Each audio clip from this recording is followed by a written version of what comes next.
And welcome back to another week of God in the Timber podcast. As you can see, I'm joined again by Daniel, and we also have Mr. Peyton with us. We're going to have an awesome episode. We're going to talk about some deer season, preseason prep, because your boy gets to hunt this Saturday, the Tennessee Velvet Hunt. I can hunt Friday, but, work's taking precedence over that. Before we get started, I want to shout out Woodhaven Custom Calls. Thank y'all for sewing into the ministry, and thank y'all for sewing into this podcast. We are very grateful for y'all. If y'all haven't tried Woodhaven yet, head over to the Woodhaven website or head over to them on Facebook and tell them that God in the Timber sent y'all over. So we want to welcome Mr. Peyton. Peyton, if you want to tell us a little bit about yourself, and after that, we're going to share some hunting stories, and then we'll get into some preseason tactics and prep. Absolutely, yeah. There's not much to know. I'm just your regular old simple guy. Love to hunt, love the Lord, and I believe that I believe everything that we get to do is because of Him. And we're blessed to be here. Um, like I said, hunting is my life. It's always been so, and I'm gonna talk about that a little more when we get into the podcast.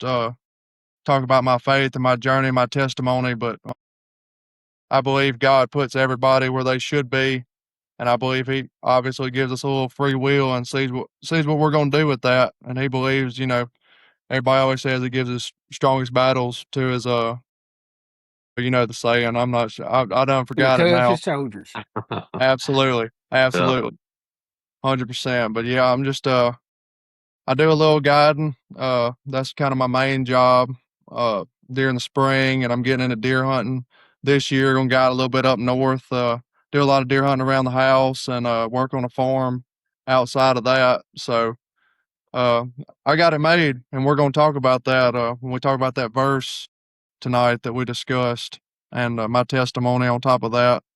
Um, God has definitely blessed me more than I deserve, and I think you know there's always more that we can give to Him, and I always feel like I don't give enough, and I just try my best to give everything that I possibly can because I know I don't deserve the life that I have, but every day He tells me that I'm in the right place. Get on a Amen. podcast like this and talking about Him, that's what He wants from us is for us to share His word, and mine is shared through the great outdoors. And now that I've realized my role in His eyes, He always knew the role from the start, but now that I understand it, life is amazing. Every morning I wake up and get to talk to Him. It I found my role in life, and it's helped me through my journey, and the future is bright. That's awesome. Amen. Disciples. Exactly. Absolutely. Every day. That's what we have to strive for every day is be a disciple. And whenever I was doing the Bible study for the Kill Shot crew, shameless plug for Kill Shot Coffee, I guess you can say. But that was my whole thing. So at my church, we tell everybody that we are making disciples or that we are disciples. We're not Christians. We're disciples. And you get some funny looks whenever you say that because we live in the middle of the Bible Belt. You ask anybody on the street if they're a Christian, more likely they're going to say yes. A disciple is somebody that truly follows, has a true heart after Christ. So that's the reason why if people ask me nowadays, they're like, "You a Christian?" I'm like, "Nope, I'm a disciple." Yeah. You get some funny looks when you say that too. uh, so Peyton, I don't know if you know much about God in the Timber, but whenever I say this on every episode, the way that this was founded was a simple question. I was sitting in the woods. I was living a very simple life at the time. And God just kept playing this question in my head of, are you worshiping the creation or are you worshiping the creator?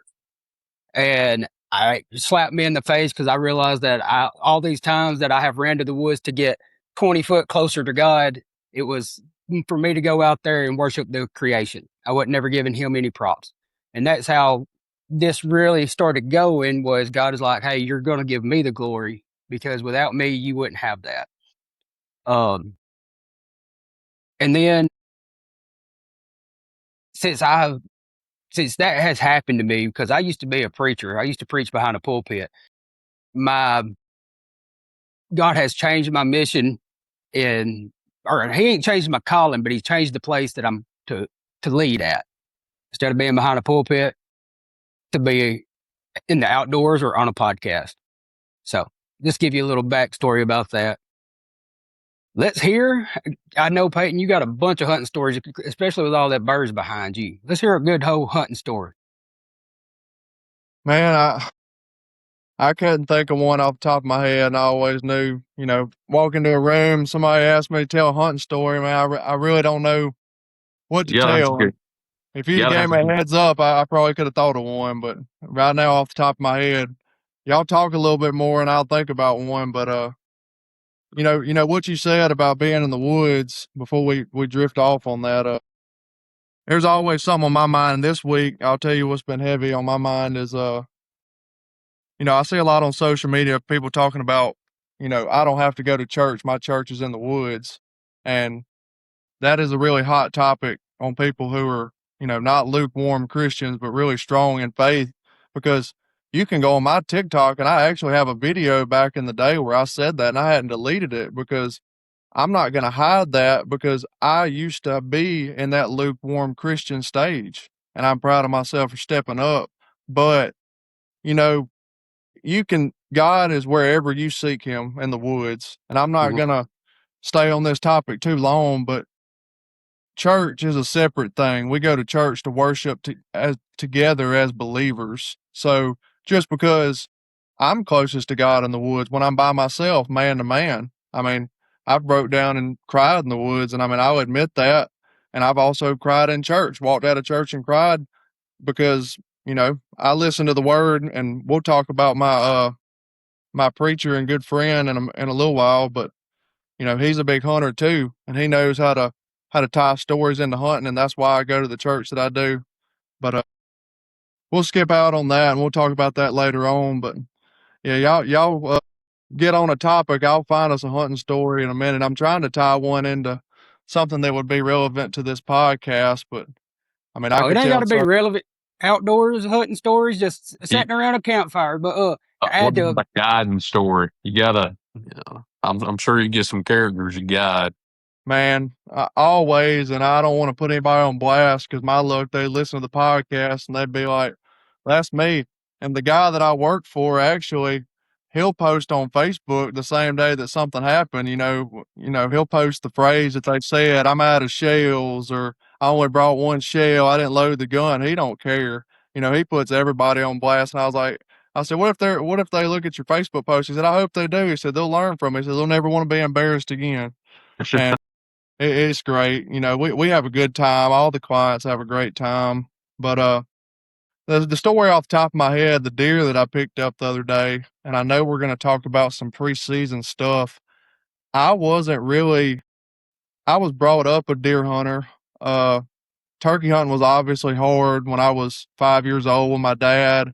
We had a couple of good farms, but it's hard to take a youngin. I've taken some youth. I don't have a kid of my own, but I know how it is guiding youth, and I know how my dad felt back then. Um, and it was hard, but aside from that, deer, he always put me in the deer stand. We had a farm where I'm actually building my house at, uh, and we just kind of shot, anything that was outside the ears. That's how we do it in the South. He let me shoot whatever I wanted, and I was never brought up on letting deer grow. Well, I got a little older, and we had this deer on the farm, and he was about 4 years old. I was gonna kill him, and he come out on dad, and he let him walk. So after he did that, I had to let him walk, and we ended up growing him till he was 5.5. And that's the deer that I killed. It was about 3 years ago, and when I shot that deer, it kind of lit a spark for deer hunting in me. So I've kind of pushed the ducks aside, and deer is taking the place of ducks. Obviously, turkey is the king, 100%. There's no beating that, and we still do some public land duck hunting here and there. I don't really have a place on private land that's any good for ducks. I get invited here and there, but I go about 9 times a year. My dad did the same thing. He grew up hunting around here when we used to have the ducks. I don't know if y'all are much into duck hunting, but it's just Uh, not the same as it used to be. I don't think anything's the same as it used to be, but obviously the world evolves. Everything's going to change, and people got to get used to it. I can't stand seeing people complain about it. We get to go in the woods. Who the- cares? Yeah, I got a kid story. I took my little girl last year, opening day of the youth weekend, and man, it was like the perfect morning. It was this year, I'm sorry, and I called in. The turkeys just gobbling all around us, and one guy henned up, and I I started aggravating the hen by calling at her, and she flew up on a branch, 10 yards from us, right above us, and she's just yelping. And that that turkey comes, that big old long beard comes in, and he's at like 15 yards from us, and sitting there with a 410 with TSS, trying to get my little girl to shoot him. We're in a blind, and she said, "Daddy, I just want to look at him. He's just so pretty. I don't want to shoot." And I was like, man, I couldn't have wrote this script any better. 15 yards, but she just wasn't ready. Well, I got a kid story, and if my oldest daughter, which she don't listen to the podcast, but I still pick on her about this all the time. So I got a good buddy. His name, he's known in the hunting industry. His name's Ryan Weaver. He takes a lot of youth hunting. Very good guy. He just killed a Cape buffalo with a bow in Africa. Like he's an awesome individual. Well, he took Ella on her first ever deer hunt with me, and she killed a doe. Well, then last year she killed a little through. I think it was a 4-point. It was broke off on one side. Well, this year she wanted to go turkey hunting. This is right after I done tagged out, and it was funny, but it was terrible at the same time. So we get to this spot, and Ryan's like, "All right, there's never turkey on this front field." He's like, "So we're gonna make it to the front field. We're gonna hit a few calls, and we're gonna see where them turkeys are at because I've been having them on camera every day." We get out of my Jeep. We make it probably 15 steps front field. I was like, "Man, I thought you said there ain't gonna be none on this front field." He's like, can she like crawl and stalk?" I said, "Dude, this is her first turkey hunt. She's going to make so much noise. We ain't going to be able to stalk this bird." He's like, "All right, so we're going to loop around and go ahead and get in the backfield and try to call that bird to us in the backfield." So we maybe a quarter of a mile, but it's hills and hollers in Tennessee. So my daughter is over there huffing and puffing and starting to cry because she wasn't expecting to walk up hills and hollers. But we get to the backfield and we hear that, that telltale spitting and drumming. I was like, "Ryan, that turkey's done beat us back here to this backfield." He's like, "Yeah." So we get down. We had a big old privet bush in front of us, and we slowly crawl up there. And I kind of look up, and all I can see is the top of his fan. Well, Ryan takes my daughter, and she's a little bitty old thing. She's like 75 pounds at 13 years old. Like she's a little bitty old thing. And he was using the 20 gauge, and put her over there, and he's like, "Can you see him? Can you see him?" And she's like, "Yeah, yeah, yeah." He's like, put the bead on his head and squeeze the trigger. Next thing we know, she fires off, the bird flies away, and she's like, "I missed him," and starts crying a little bit. "It hurt." And I'm like, "No, your feelings are hurt because you missed him. What was you aiming at?" She said, "Well, I saw that black band on his fan, and that's what I was aiming at." I was like, "You're supposed to aim at the head, baby." Well, we sat in the blind back there in that backfield for 5.5 hours. And y'all know how hard a blind gets, especially turkey hunting when you got everything closed off except for the middle window. We didn't bring no water. We didn't bring no snacks. And if y'all don't have if y'all ain't got a teenager, I'm here to tell you they are evil when they get hungry. And I told him, I was like, "Look, we still got a couple hours before it gets like sunset. So I'm going to sneak out of here. I'm going to pretty much army crawl from here all the way back to the Jeep and get us some snacks and some water." Well, I go through there. That bird is strutting in the first field again, hammering. And I'm like, dang. So I'm laying there on the ground. Finally, they feed off, and I go to the Jeep. I come back, or I start coming back, and Ryan's like, "Set down, Tom in the field." I'm like, "Okay." He's like, "I can hear you walking," and he's starting to pop his head up. I'm like, "Okay." So I just sat there in the middle of the road, expecting any time to hear, "Ah!" Yeah, my daughter froze up again. He said that she was at like 10, 50, or he was at like 10, 15 yards. That old head was just bopping. He wasn't strutting or nothing. He was just out there in the field having a good old time, but she couldn't pull the trigger that time. He fed off, and my daughter's like, "I'm getting them next year." I was like, "Let's get it, baby." That's the glorious thing about turkeys, ducks and deer, and I have mine in the category of 3 because I'm from the South. I mean, there's some people that rabbit hunt and do other stuff, and we do a little squirrel hunting, but that's my main center 3, and probably most everybody's center 3. But uh, you go on a good duck hunt. Most people are talking about on public land about how they got their hole first on private land. There's not much story there unless something happened between you and your buddies. That's the only story. Deer hunting, obviously, if you got a story with a deer, you can tell the story the whole year. Turkey hunting, every morning, you're going to have a long story just like that one to tell. Because that turkey, I mean, a good bird, you could chase a bird all year, and then you can tell the story just like a deer, but every morning is a prolonged story in those turkey woods. Because, I mean, if you're not killing him, obviously you chased him for a little while and he did something different. I mean, there's so many details, and then that's what makes it great. I mean, the stories on turkey, and that's what I say, and I can't think of one off the top of my head.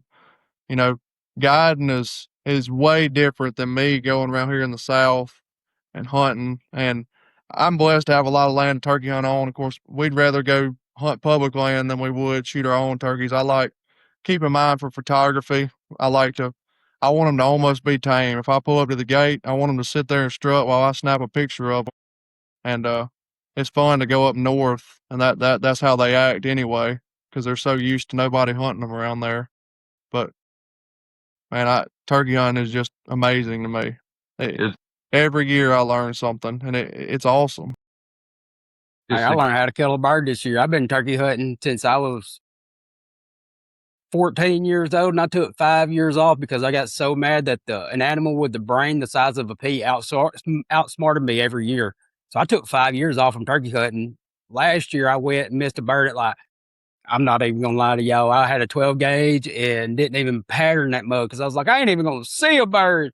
Yeah, missed a bird at 33 yards, big old Tom down there on some public land. Well, this year, your boy got some, I guess you could say, convicted that I missed that bird. I patterned my gun with 6 different shells this year just to make sure which one shot good.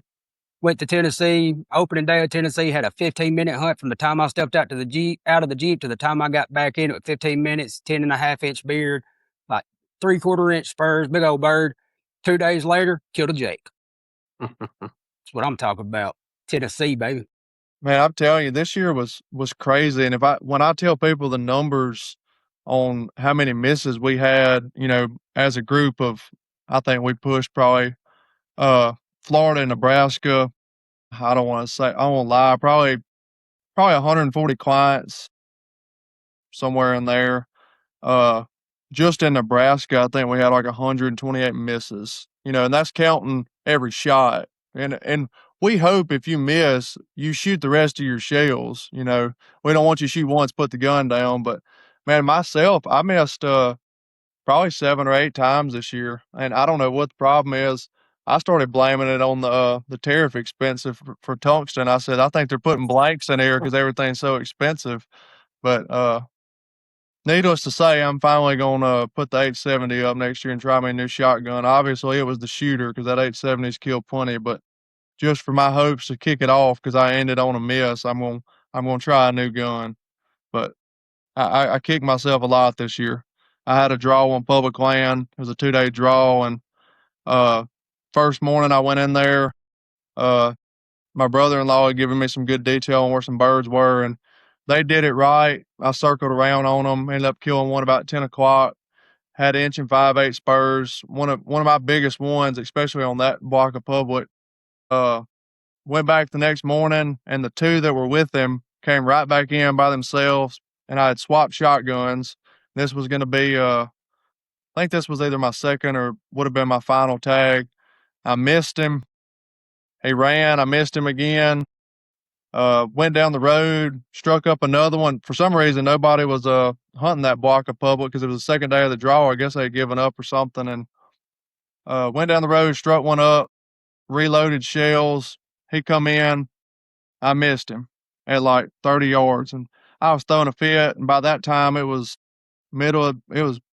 early afternoon. I went back where I'd missed that morning, went about 400 yards down, and struck those 2 up again. And here they come back. And this time I had 2 shells, and I let him get to about 15 yards. He stepped up on a log, smooth as can be, and I shot the sapling right in front of him. And the one behind him gobbled, and I didn't even shoot the last shell. He gobbled, and they jumped up and took off at a little trot. And that gun's for sale, by the way. Man, I'll be honest with you, I'm weird about like guns and shells. Like I've got a Beretta A300 that I turkey hunt with. It's a black gun, like no frills. And that's the only gun I will shoot. I will only shoot long-beard XRs out of it. And I don't care nothing about no TSS, nothing. I've killed birds out 50 yards with that thing. And I don't know, man. I just, if I was to switch to something else and I thought about getting a dedicated turkey gun, you know, all wrapped in green leaf and all that, and like, I'm scared. I I don't want to chance it. But I hate to start on a new gun and start because I mark all the tallies with a knife on the side of my gun, and I got so much history. I'm still gonna hunt with my 870. I mean, it goes everywhere with me. Filed down B with a grinder. I mean, it's just an old beat up turkey gun, and I hate to start something new. I told my dad, I said, I'm gonna get that gun of the year, that 20 gauge this year, and I'm gonna turkey hunt with it. And he said, that gun's a little nice to be turkey hunting with. I said, well, it won't be after next year. I said, it'll look just like the 870 will, but man, the best turkey gun for me hunting with so many people, and nobody believes it, but it's the 28 gauge, and I can't bring myself to shoot it because it's such a small caliber, and I'd rather send as much as I can down range. But my dad's got a little, I think it's a TriStar over and under with a red dot on it, and it's 22 inch. It's got a 22-inch barrel, I think. The gun is tiny as can be, and him holding it, I mean, it looks like a pea shooter, and he has folded up every bird that he shot. Last year, me and him doubled, and once again, I was out of shells by the time mine hit the ground. I had 2 shells in my gun for some reason, and it rolled and got up, and we were chasing it down, and he ended up having to shoot it a little ways out there with that 28 gauge, and it just crumbled up, and I was like, so that thing's pretty sweet. He's like, yeah. He said, it's all right. And I had plenty of clients, obliterate turkeys with 28 gauge. And the guys at Apex, we're good friends with them. They say that the way it's compacted and the science behind the shell, it's the best shooting shell per shot or something like that. yeah, Heard Jared talk about it a good bit, and pretty spectacular. But myself, I don't think I can bring myself to it. man, I've had one in my car for like 6 months, and Pat Newcomb shoots one who owns Newcomb Hunting, and he sent me a video of him killing a bird like 70 yards with that 28 gauge. I mean, there was barely any flop to it. This year I bought my kid. So my oldest one is like getting interested in like more, not just deer hunting. Like she wants to go dove hunting with me opening day. So I was like, all right, I'm going to get her a little used 20 gauge. So I work at a pro shop. It's not just an archery pro shop. It's a hunting store up here where I live at. And I had an old 935, and I hated that gun. I could not stand that gun. If you want to talk about a gun that would knock your teeth down your throat, that was that one. It didn't matter if you shot a dove load out of it, it would kill you. So I took that gun up there. I was like, how much would y'all give me for this gun? He's like, well, they normally cut me a pretty good deal. And they was like, well, what do you want? I was like, well, I want that 20 gauge on the wall. He said, I believe we could do a fair trade on that. He said, I was like, all right, I can't even tell you what kind it is, but it's a little used 20 gauge, mossy oak bottomland, the new bottomland. And I told my daughter, I was like, well, I'm going to turkey hunt with it until dove season hits. So I bought me a choke and stuff for it. That 15-minute hunt. See, I think whenever I went back from the place that I picked up my shell to where all the feather was 61 yards, and he folded. And I will tell you, if you go down to a 20 gauge, the TSS don't kick as hard as you expect, because I was out there patterning. I always pattern off of a lead shot, like just regular old bird shot, until I get it close enough and then go into a turkey shot. Well, I bought the Longbeard XR TSSs because I'm a Longbeard fan. Oh, yeah. Yeah. I shot a whole box thinking, I shot the first couple, got it dialed in. I was like, man, that don't hurt. Didn't think about what box I was grabbing out of. Reached down there. I done shot a whole box of TSSs. Just get a feel for the gun, and had to go buy a brand new box right before season. So I ended up having like, I don't know how much is the long beards, like $80 a box, so like $160 and 10 shells for turkey season. I got three of them left because I killed 2 birds with them. So Yeah. That's the big controversy. You know, everybody says you don't need TSS, and you don't. I mean, obviously, because everybody hunted with something else before. I shot a heavy shot. Let's see, Magnum blends, and I can tell you they shoot just as far. And most everybody besides tungsten people advertise the long shot. You don't see a lot. I mean, I don't know of anybody at TSS saying you shoot farther. People don't go and buy a sports car just to race, you know. yeah. If you take a tungsten shot and something else, 9.5 times out of 10, that tungsten shot is going to put more pellets in the head, obviously, than the other shell. So if I had 2 and 2, you know, I'm gonna shoot what's best for the turkey because I respect the animal. That's the best shell out of my gun. If I shot and it wasn't the best and something else was the best, obviously I'm gonna take something else. I don't shoot it just because long range. I can't see past 25 yards in most setups down here in the South. I mean, Well, and yeah, I'm not especially over Mississippi. yeah, 100% on public land. I mean, we're lucky to have some good prescribed burn land. But when I was playing ball at Southern Miss down there in the South, I'm not going to name the name of the public, but everybody knows the piece I'm talking about. It was not managed at all. And when somebody told me that there was a turkey in there, I went riding and I said, I can't even see the ball. Like, I can't see 10 foot below any tree. And I can't even walk in there to see if there's turkey sign. So, I mean, that stuff was so thick. And I still got a couple buddies that hunt down there. And he said, I had to go in where this bird was roosting and break sticks about 10 feet out in front of me so I could get a shot. And I was like, Nice. that's pretty bad. Yeah. Well, if y'all ever go hunt Northeast Missouri public land, just so you know, it's thick. Like, you look at it from an aerial mount. I'm going into deer hunting, not even turkey hunting. I guess it'd be same for turkey hunting. Well, and this will be a perfect lead off into what we actually covering on this podcast. I'm a big e-scouter, especially if it's a place that I've never been before. I'll e-scout the mess out of it and look at the topo maps. Well, me and my buddy, we went the second to last week of October for 10 days to Missouri last year. And I'm e-scouting all these public lands around where we were staying at, and I found one money. And I use Spartan forwards a lot, just because I got used to it, and I tried Onyx last year, and I can't get used to Onyx again. So I'm just sticking with Spartan forward. And I went over to the UAV model. So it's like the satellite, an enhanced satellite is all it is. It's that little drone flew over. And I'm like, man, I could see the leaves on the ground from here. Like, this is going to be wide open hardwoods. Yeah, you get there, it is not wide open hardwoods because they do so much select cut on their public lands to open up the canopy that the bottom of it is nothing but sawbriar and greenbrier, which is perfect for deer because deer love greenbrier. But it was absolutely terrible to walk through that crowd. And my buddy killed a 10-point off of a sagegrass field. He was sitting in the middle of a sagegrass field, and I'll have to have him on the podcast to tell the full story one day. But I'll drop off in this bottom, and he reaches up, and he always carries a monster with him, and he popped that monster open. He took a sip of it, and this 10-point started running up the ridge through the sagegrass field at him. He's like, I believe that deer thought that monster was a snortweeze.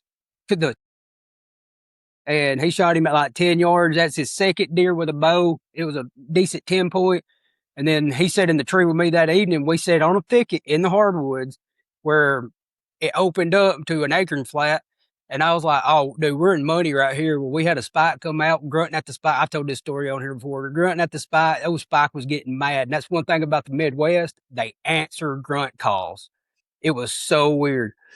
And I looked down in the holler, and all I see is a rat coming up. And my buddy Steve-O, he's like, man, that's another big spike. I said, that ain't no spike, son. Well, he pulls out his binoculars. He looks down there, and he just looks at me, and his eyes get about like that big.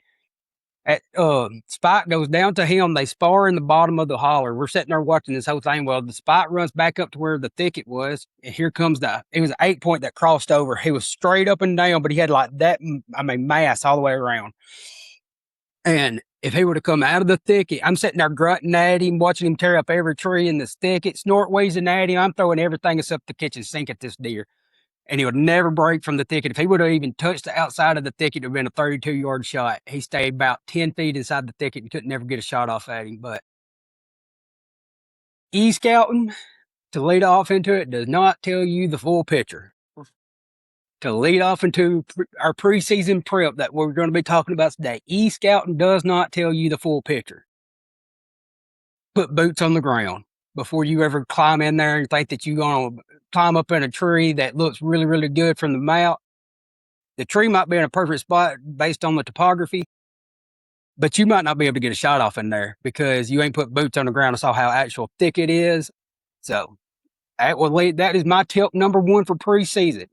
E-scouting don't tell the whole story. That's right. 100%. Well, let's switch gears to deer. Let's start with trail camera tips. I mean, obviously the most common one is point your trail camera north. One thing I always do is clear any kind of vegetation that's going to set the camera off the best I can. There's always that one leaf or one piece of bahia grass or something like that. It's throwing me a peace sign all the time. But y'all got any other ones? If you're on public land, put them up high in the tree. Take you one stick, put it up in there. A lot of people out there ain't taking a stick hunting with them, or out there by their preseason and scouting. Put your camera about one stick high, angle it back down. Save you a lot of heartache from that camera getting stolen. Yeah, like I said, I'm the amateur probably on here, and a lot of people on deer. I've never really hunted public for deer. We got a lot of dogs running over here by the house, so unless you want to shoot one getting ran by dogs while you climbed up in a saddle or something, you probably just stay at the house over here. But yeah, I'm with you on the camera thing. I take the tree spikes and I'll take 2 or 3 and climb up 2 or 3 tree spikes length. Of course, I got long legs, so I can step a lot higher, but it's gonna get up there where most people don't see it. Put a stick behind it, angle it straight down on a fire lane, and works great.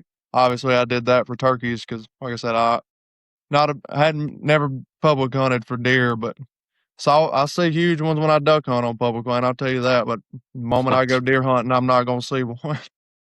Yeah, and talk about fire breaks. One thing I do on fire breaks and also like well-used trails is and it's normally I'll just get like if I'm running like perpendicular with the trail or parallel with the trail, um, I'll just get like a glimpse of the deer walking by. But like I'll put the camera on like a 45-degree angle on that trail.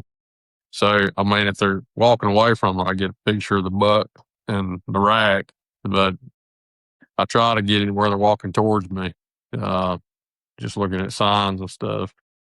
And then I try to put solar panels on every camera I have, and I try to get some kind of sun. I've got some Tacticams out right now that literally have not had batteries in 2 years because they've been on solar panels.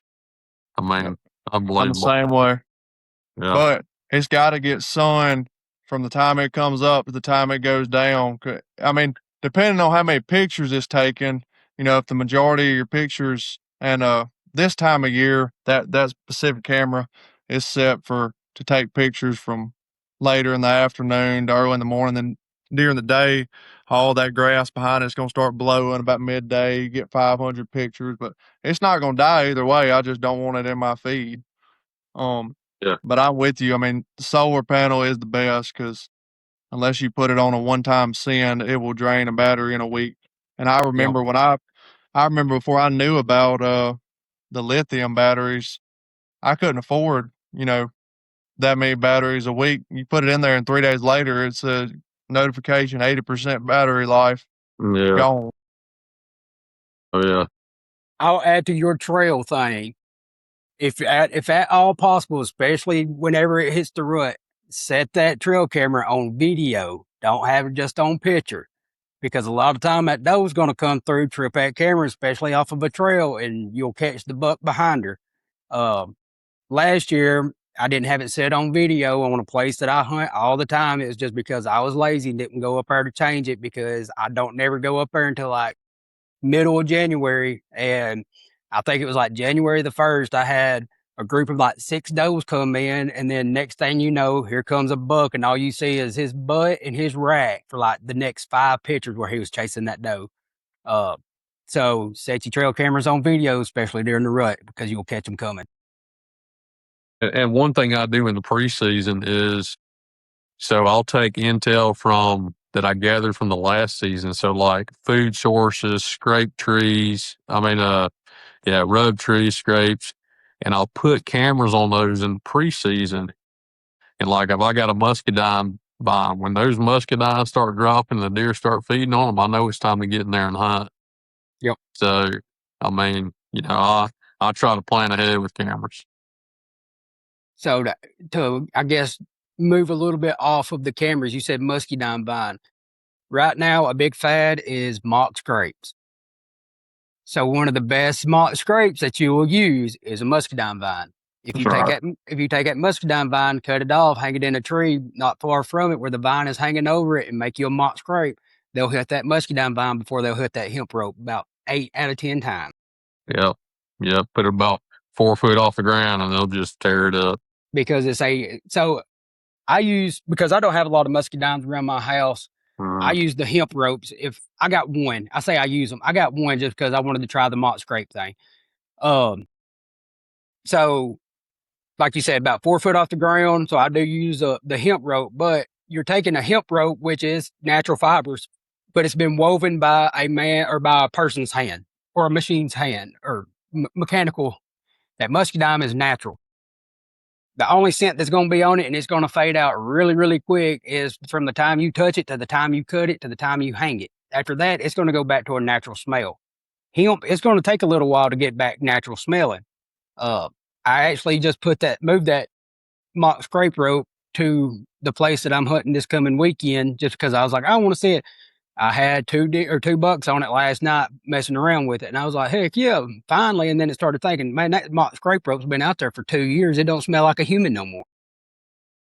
Do you put anything on those muscadine vines, or, I mean, to initiate the scrape? If you can get, I can't think of the name of it, orbital gland. So orbital gland is the gland that sits right in between the buck's antlers. There's a little bitty hole right there between its head. And does have it too, but bucks, whenever they hit the rut, bucks, that's the reason why they do a lot of rubs. Besides getting the velvet off, they are sitting there and they are marking their territory. So if you go into a bedding area, you'll see a bunch of what I call whip rubs. Right.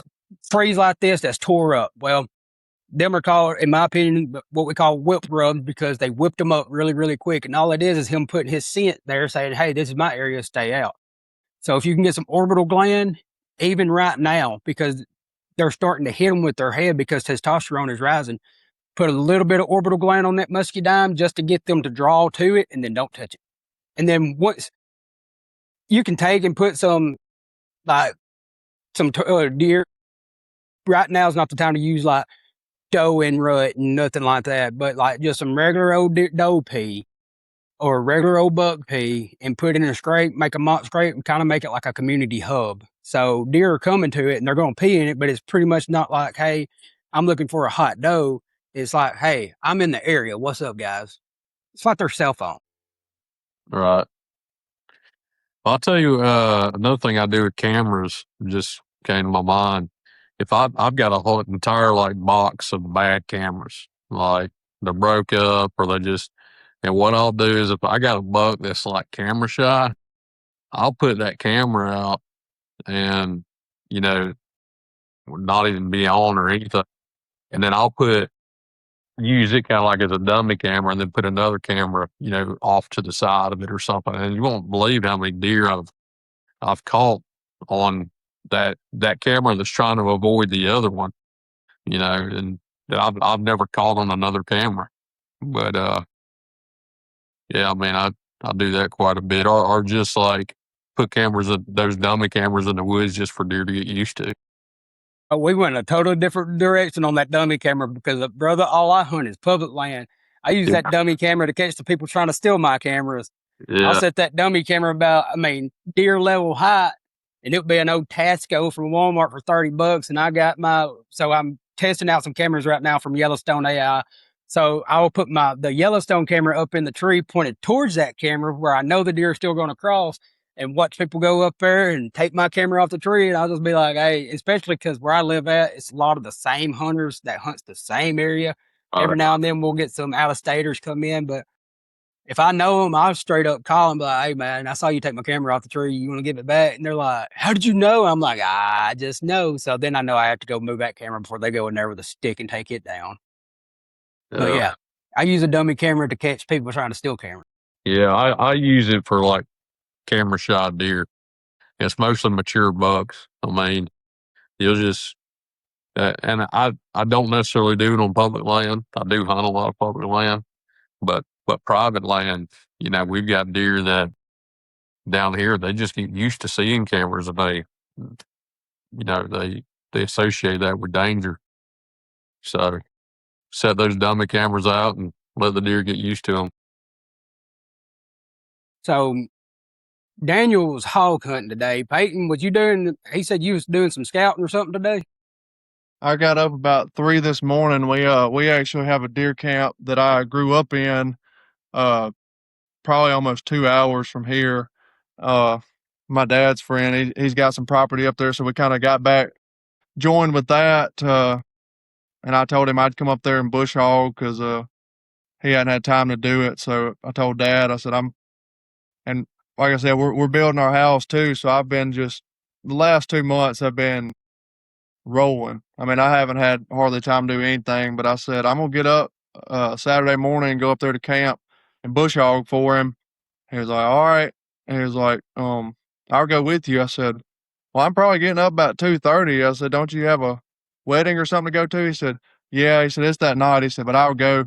Me and him drove up there this morning and got there about 5, and I started cutting, and every food plot he pulled the truck up to, I'd ride by, he'd kick back in that seat asleep. But, I love Dad for that. He never misses the opportunity to make memories with me, and me and him been rolling since day one. And that's the big thing. Everybody knows me because of him.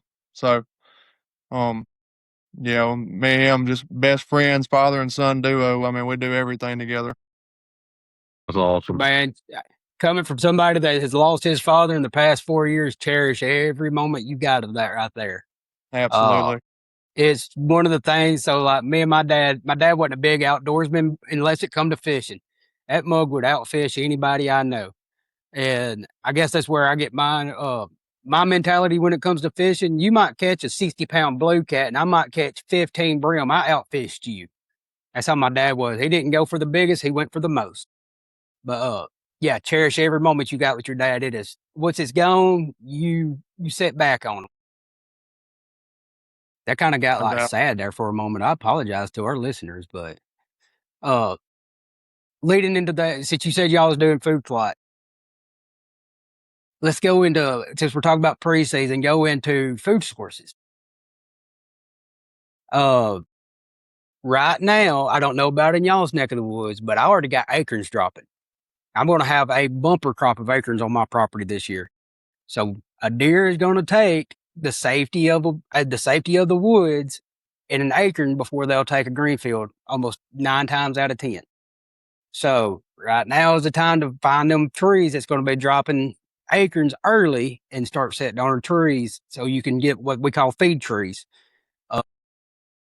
And transition once it gets later into the year when them acorns are off the ground, like the deer is already pretty much possums, coons, whatever that has ate all the acorns up, transition to your green fields.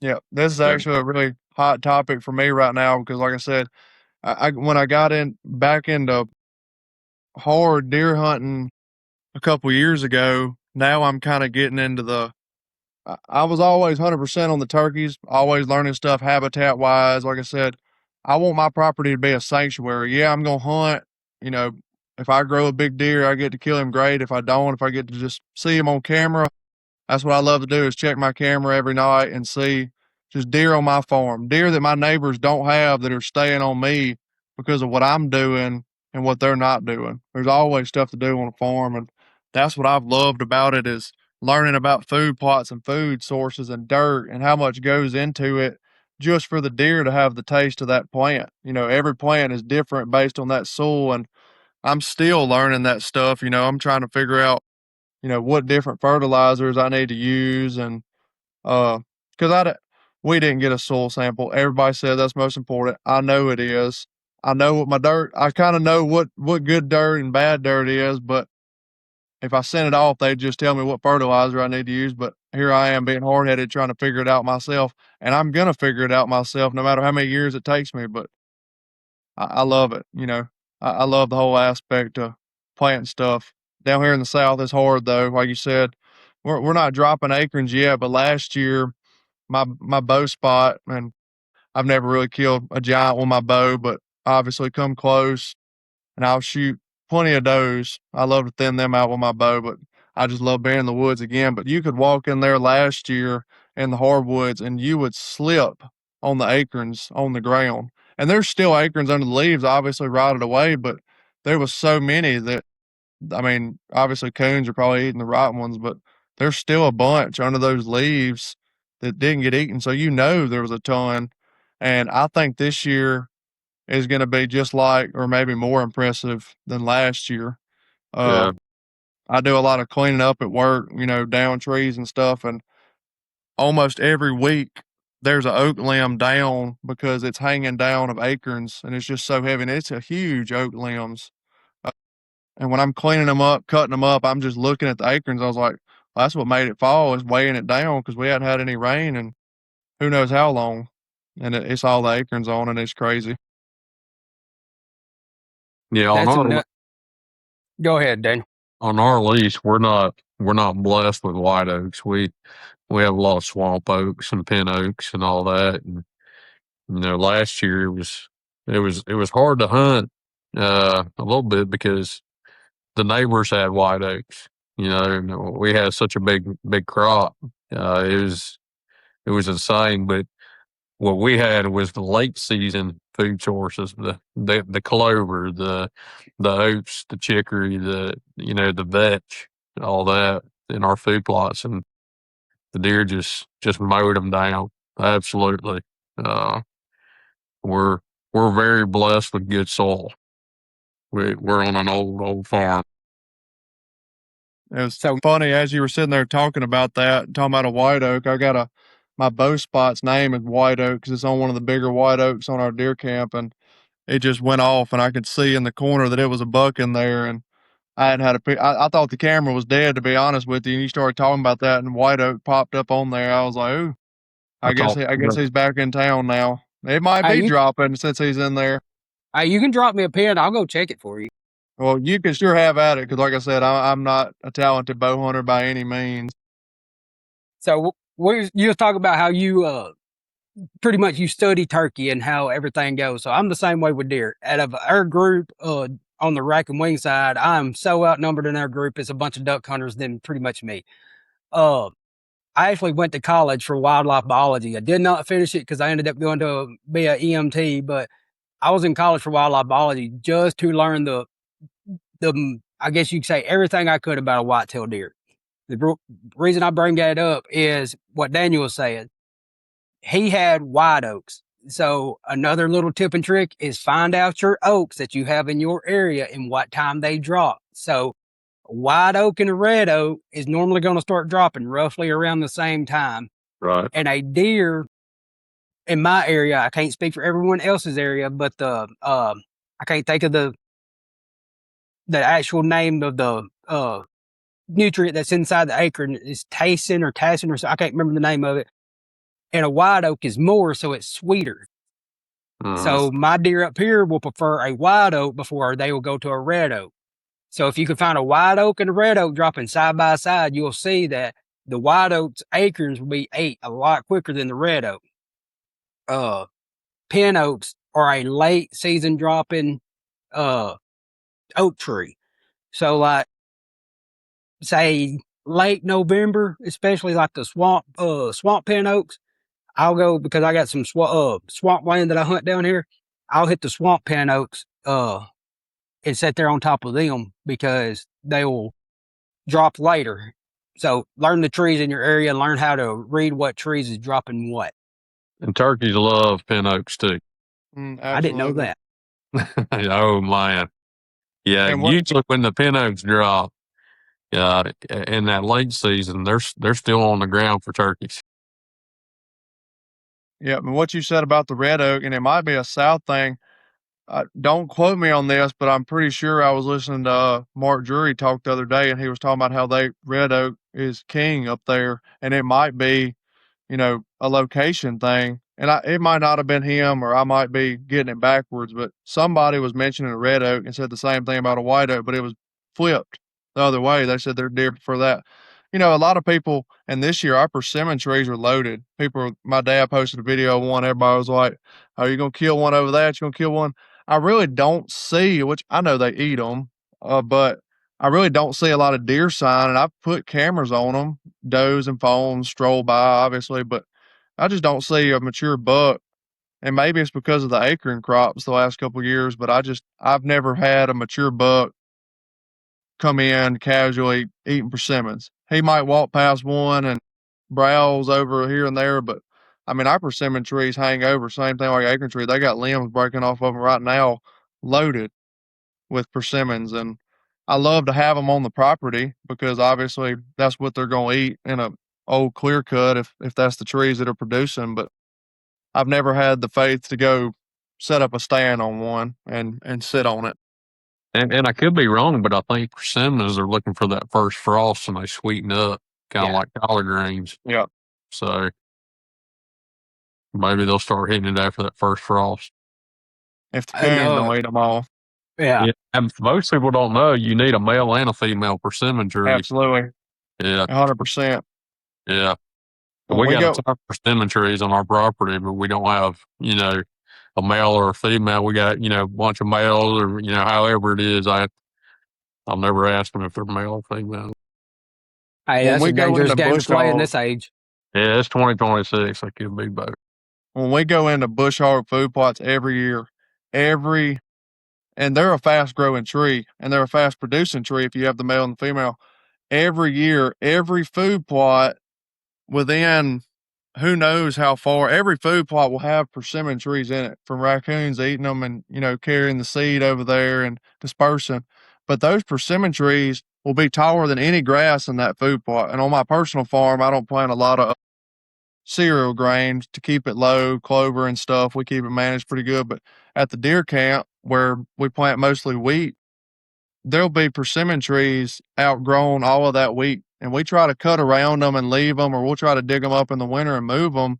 But I mean, even those trees that we've left in some of the plots that we don't cut anymore, uh, they're producing now. I mean, just leaving them in the food plot, and obviously there's a male and a female in there because when they grow, they're growing in clumps, and there'll be 10, 15 trees in those clumps. And I mean, obviously you take the smaller ones out, leave the bigger ones, and here they are producing. And same way in all our clear cuts too. I mean, we leave them alone. There's persimmons dropping everywhere, but I'm still waiting to see a deer just smash. I ain't never had a deer smash a persimmon tree, but I know you go like South Alabama. If you could find some persimmon trees down there by an edge of a swamp, that's the place to hang. I don't know what it is, but up here, I live in hill country, I guess you could say. And I do have a persimmon tree that they hit, but it's the one right here on the corner of my property, or right here on the corner of my house on my 1 acre that I live, not even where I can hunt at. But they'll come right here every night and eat off the persimmon tree here whenever they're ripe. But There's I ain't two never had different one. persimmons too. You have one that gets like pretty big, almost like not big oak, but good size oak tree big, and they drop. And I have seen we have a lot of those at work. I heard the name of them this week. I was listening to the Mossy Oak guys talk about it. They do eat those as soon as they fall. No frost, no nothing. When those trees produce, those deer eat those, and it's on the bigger. And I don't have I don't think we have any in my county that I know of that species of persimmon. They're all just kind of twig looking trees, like a Yeah, plum. that's what I got out here. Um, talk about like food plots and clover and stuff. I've got a food plot I mowed probably 2 or 3 weeks ago, and I planted red clover on it like 4 years ago. And since I mowed it, I checked today, that red clover's starting to come back up from 4 years ago. Perennial. It's it's crimson red. I think it's from Whitetail Hill, and it's unbelievable. Fun Yeah. little fact: Whitetail Hill is like 10 minutes away from me. Bought my I didn't know. first product from them this year. I bought some of that soggy bottom yesterday actually because I got a food plot that'll kind of go underwater and then not be underwater, but it kind of stays wet. So I'm gonna try it. I'm a big domain guy. That's what I've been on the last 4 years since we started managing. I like their mixtures, radishes and turnips and stuff. Of course, not a lot of plots that it'll grow in. We got a lot of clay soil on my farm, but their clover blends are awesome. And like Daniel was talking about, we spray. We don't try to manage and disc over green. We torch all our food plots every year. I mean, we've already sprayed. You go out there, it's bare dirt right now. It's just too dry to put a disc in the ground. But those clover plots look great, but it gets so hot and so dry here in August. Most of them aren't in the shade, and people don't understand. Just because it looks good, the deer aren't in it. And I mean, I got cameras on every food plot. If they're not in it and the leaves are shriveling up, yeah, I'm gonna go ahead and spray it and burn it down. We've never tried to save a food plot, and I probably never will because it's nothing to me to go ahead and buy the same product and double it up. That stuff's coming back up after you spray it when the winter hits. I mean, it's coming right back, and we till every year too. And little plug there on domain. Go to rackandwingco.com. We're a domain dealer. It's great to know. I guess I'll be an oddball again. I don't hunt food plots. I got one I don't even plant food plots. I got a big old, I think it's like a 4-acre field at the house that used to be an old, he used to have mules on it. So it's just ate up with fescue grass.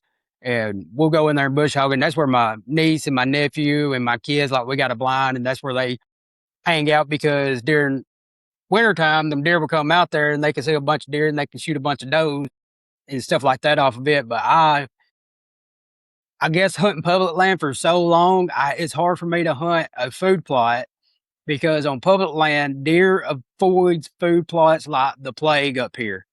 They will sit there on the edge of the woods and bed down and wait until it is pitch black dark before they'll ever step foot in the food plot because they don't feel safe. And unless Daniel got something else after this little tangent, we'll go into our Bible devotion. But that's be another tip for if I can give it to anybody, especially on public land, is a deer is only going to go to a place that it feels safe. They don't wake up and going to put themselves in danger. You don't wake up as a human and go put yourself in danger on purpose. Like you try to avoid danger at all costs. So there's 3 things that all living things have to do to survive. That is to have something to eat, have something to drink, and have to sleep. That is the only 3 things that biology you have to have. So that's the way you got a deer hunt. I used to call it, and a lot of you hunters used to call it the hunter's triangle. So if you go to all these tactic podcasts, they're going to tell you, hey, hit the travel corridors, hit the thermal hubs and stuff like that. That is everything that's branching off of them 3 things. So if you can find food and water, set in the middle between food and water. At some point, a deer's going to have a drink and the deer's going to have something to eat. If you can set between bed and food or bed and water, eventually you're going to have a deer cross your path at some time. It might not be the one you're after. And then you have the people that comes up and is like, well, what about the rut? It don't change. The only thing that's going to change is that buck is going to be skirting that bedding. He's going to be skirting that food source. He's going to be skirting that water source downwind so he can smell doe and rut or doe and estrus. So go to a place that the deer is going to feel safe. And that's the reason why a lot of people doing a food plot nowadays will put, I can't remember like some kind of tall grass. I can't remember. A lot of Domain actually has a name for it, and it would literally grow like Switchgrass. switchgrass. It will grow like 5 or 6 foot tall, and what it is, it's giving them deer the mentality that I make it through this switchgrass. I'm in an open place, but I'm covered by something tall that a predator cannot see me while I'm feeding in here. So go to a place that the deer feels safe. I wanted to touch on one other thing. With it being the early season, do y'all hunt mornings before the rut?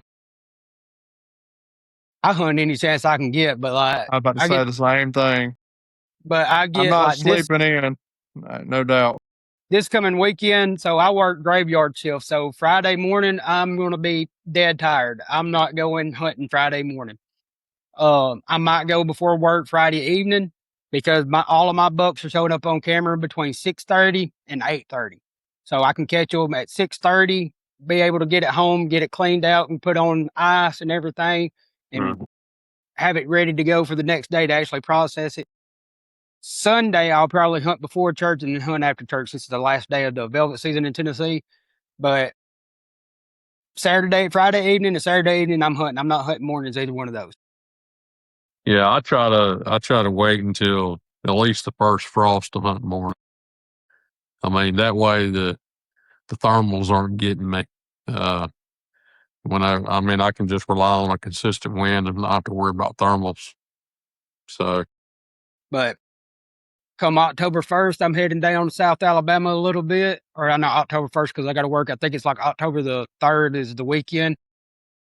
I'm hunting mornings. I'm hunting evenings. I'm hunting midday. You ain't going to kill a deer sitting on your chair at camp. You're going to have to be in the woods to kill a deer.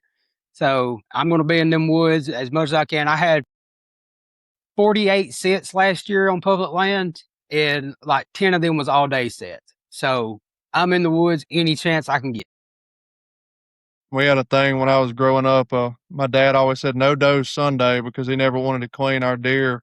He didn't want to clean a doe on Sunday afternoon and go to work on Monday. So I wouldn't say I feel weird hunting on Sunday afternoon, but I took a little after him. I don't want to track a doe. No disrespect to the deer. If I need meat, I will go shoot whatever, but I could probably get it done before Sunday afternoon if I need it that bad. But yeah, I don't.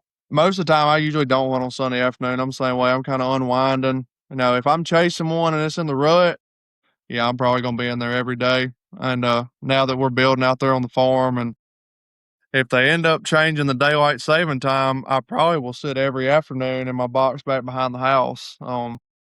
But yeah, like you said, you not hunting food plots. I think the main reason that I go to the food plot is because I know my winter flock of turkeys is gonna come in there every day. And there can be all my 4-year-old bucks standing up there looking beautiful on the left side, and there's 30 turkeys out there on the right. They could walk past me for 2 hours on the deer up on the left, and I'm sitting there looking at the turkeys. I mean, that's just me. And out there on my farm, we kind of winter the turkeys. We don't really spring the turkeys, so that's when majority of them are there. And I take every advantage to go in there and get pictures of them while they're there, and not paying any mind to humans during the winter. But they're in there kikiing and sometimes gobbling. Closer between Thanksgiving and Christmas, you'll hear a gobble or two. And it fires me up. So I'll go sit on a stand knowing that I'm probably not going to see a deer. Wrong wind, wrong everything. 70 degrees, mosquitoes, early November, and I'm just waiting for turkeys to come out. Yeah. Yeah, I heard some turkeys last year when we were sitting in a duck hole in December gobbling and kikiing and everything, and I was like, man, I'm fired up for turkey season now. Yeah. Anything else cover on preseason? No, I'm good. So now we're going to go into the Bible study. And the reason why we do the Bible study at the end is we want this to be the last thing before we exit off here that anybody hears. Because if you hear it at the beginning, by the time we tell hunting stories and going over like this preseason, you might have forgot what the Bible study was about. If it's the last thing you hear, guess what? It's going to be the last thing on your mind. So, if you I'll go ahead and say the verse that we was talking about. We was all in the group text, and Peyton says this pretty much flows right into his testimony. So after we read this verse, Peyton, if you want to take charge and tell us your testimony. And then at the end of it, we'll add a little commentary to it, like a little Devo. But Ecclesiastes chapter 3, verse 11. I use New King James. It says, He has made everything beautiful in His time. Also, He has put eternity in their hearts, except that no one can find out the work that God does from the beginning to the end. That's Ecclesiastes 3, verse 11. Yeah, this is, man, I could talk until I fade away in my old age. Who knows when, about the Lord and Bible verses. And I'm terrible at memorizing things. So I could write a book of the notes as long, because every time I hear a Bible verse that sticks with me, I'll just write it down. And every time I look at it, I gotta go find it in the Bible and read it again because I can't memorize it. So, uh, some of the ones I like the most, I got tattooed on me. I got think it's, like I said, memorization's not my thing. 2 Corinthians 12:9, I believe it is. It's pretty much saying how strength is made perfect in weakness. And at the time I got that, that was back in my lukewarm Christianity days. I was playing football, and I thought it had a different meaning than what it meant. But now I've come to the understanding that, like I said earlier, God gives the strongest battles to the people He knows that it can handle it. So, the more stuff that you go through in life, the stronger you're gonna get. And I believe that every Christian that is rock hard, like rock solid, giving back to the Lord, like you said, a disciple of God, we've all hit rock bottom and known that we needed to change. And that's where I tie my testimony in. And when I start telling it, you're going to see why it ties into this Bible verse. So I started off, we were always like the back row Baptist family. We went to church, not every Sunday, here and there. And, as I got older, my sister got older, we kind of did our own thing, teenagers. We were busy, we didn't go. Um, Mom still always went to church. Mom and dad would go sometimes. And so when I got older, I'd go with her, and I just kind of faded away from the Lord. Um, Still prayed and stuff, but it wasn't, a meaningful prayer. I believe there's meaningful prayer, and then there's just wants, somebody, and God's not going to give you what you want if you're only talking to Him when you want something. When it's convenient. Absolutely. And I've come to realize that, like I said, I'm way more blessed than I deserve. And it's because I've become a disciple of God, and I'm doing my job as a Christian and as a disciple for Him. And this is the path He led me on. Like I said, it's so fun now that I know what it is, and I'm not sitting there just, I'm a believer, this or that. Well, the devil believes in the Lord too, you know. Um, I know way too many people got way too many friends that, you know, they think they're going to heaven because you believe in God. And that's a whole different story. Like I said, there's so many trails here we could get sidetracked on. But anyway, I was a big football player, played in a private school here, ended up going to public school just for football, played for 2 years, signed with Mississippi Gulf Coast the year after they won the national championship, and I graduated COVID year. Went down there and played. We played 5 games that year after cancellations and stuff, and I had a good bit of scholarship offers. I could have gone almost anywhere I wanted. There was a few that I wish I had, and I chose Southern Miss, and that was a personal decision for me. I wanted to go somewhere that I could play. Um, Ended up going there and played behind a guy that was drafted in the 3rd round. Played a little bit my first year, and then second year rolled around, and some things happened. I had to sit out that year. It was something that was unexpected, um, and it wasn't unexpected from the Lord. That was Him. That was my rock bottom when I had to miss that season, and it threw my whole what my life was centered around. It wasn't hunting back then. Of course, I still loved to hunt. It was football, and I was idolizing football and my athletic ability over the Lord. And he saw that, and he always knew that that's what it was going to lead to. Um, and everybody knew me because of my size and playing D1 ball.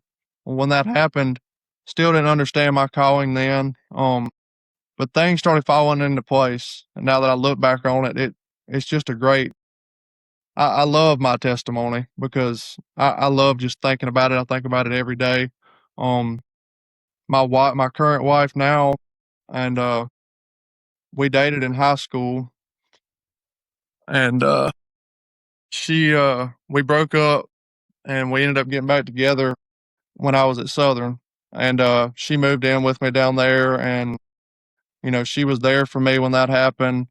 My parents were there for me when that happened that year, and I was just, you know, heartbroken. And the only thing that I could really go to was God. And I caught myself praying one day, and I was, asking God why, and then finally he gave me that message. He was like, you know, you had to hit rock bottom to get to where you are, and he was like, uh, pretty much showed me my path.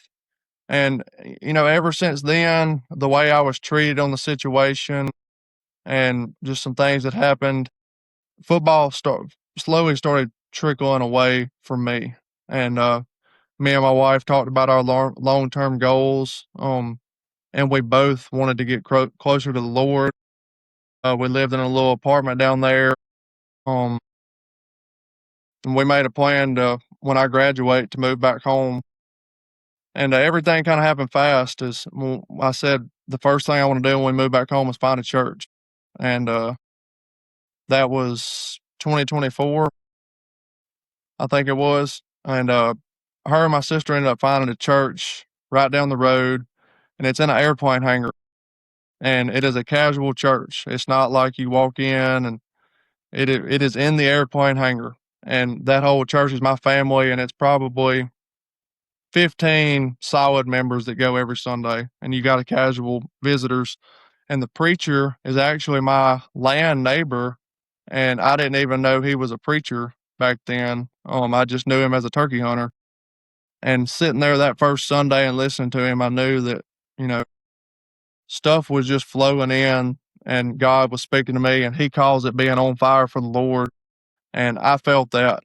I mean, it was ever since the day I walked into that church, and he told me, now that me and him are pretty close, he said, I had a feeling something was going to happen. He said, when you walked through those doors, he said, I went in my office and told God, he said, I don't think this is it. He said, but if it is, show me the path. And he cracks me up telling me that. And, me and him are tight as can be now. But it's great. And I ended up preaching at church one night. Never thought I'd be in that position. And then tying that back into hunting, uh, I guide people, and I bring it up sometimes, but the Lord always finds his way into our conversation, and, most of the time it's when we start talking about my wife, they ask me, you married, this or that, and I start talking about my wife, and I say, God is going to put in your life the right people. Mhm. And me and her can both tell you when we dated in high school, when we went our separate ways, we both told each other, we'll find each other in another lifetime. And God was never talked about in our first relationship. And maybe that's what we needed. And I can tell you now that we love each other more than anything in the world after the Lord. And that's how every relationship should be. God first, your spouse second. And um, we're building our forever home now, and they just got done framing it on my family farm. Both my grandparents passed away, and that's what my grandfather left me. Told me you know, I grew up working on it. I was really the only grandkid he had around, and I helped him on the farm growing up, and that's what he gave me. And I'm proud of myself, not prideful, but I sit out there. I killed my biggest turkey, this one above me, who has nubs for spurs, but a 14-inch beard. Wow. That one and the deer standing almost in the same exact tracks. I'll probably never top either of those. And now my house, I can sit on my back porch and see exactly where I shot both of those. And I was sitting out there watching doves fly today and watching some deer walk across the backyard. And like I said, it's just a wildlife sanctuary, but that's just a side topic that ties back into how grateful I am for the outdoors and just everything. But Yeah. I wouldn't be the man I am today without my mom, dad, and everybody in my family, and especially the Lord. And there's still people that haven't hit rock bottom, and it's coming.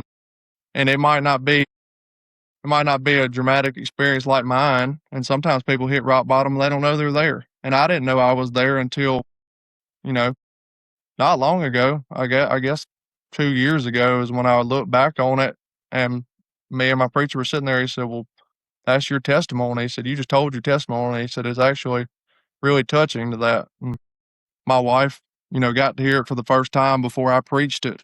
And I said, "You're a big part of that." She made me the man I am. It's amazing how wives will do that. Like God's going to, like you said, God's going to put for us, going to put the woman in our life that is meant to be in our life. I was at my rock bottom whenever God put my wife in my life, and she straight up laid down the laws. Like, if you don't go to church with me, there's never going to be an us. So And that's how I that's got the back ones into you church. want. That is Yeah. the one you want. And at the beginning of this, called her my current wife. She was always my wife. I mean, from day one, I just didn't know it. And I told her, I said, you know, everybody finds that one of a kind. And I said, you're that one. I mean, nothing will ever change about that. And I That's mean, So right. what people don't. positions you play in football? I was an offensive lineman. I was left and right tackle. People look at me now and they ask me if I play basketball because I'm almost 6'8". When I wear my boots around, that's all I wear around. I'm probably almost 6'9". Um, but back then I was about 315 pounds, and when I got done playing ball, they force fed us down there just trying to stack weight on.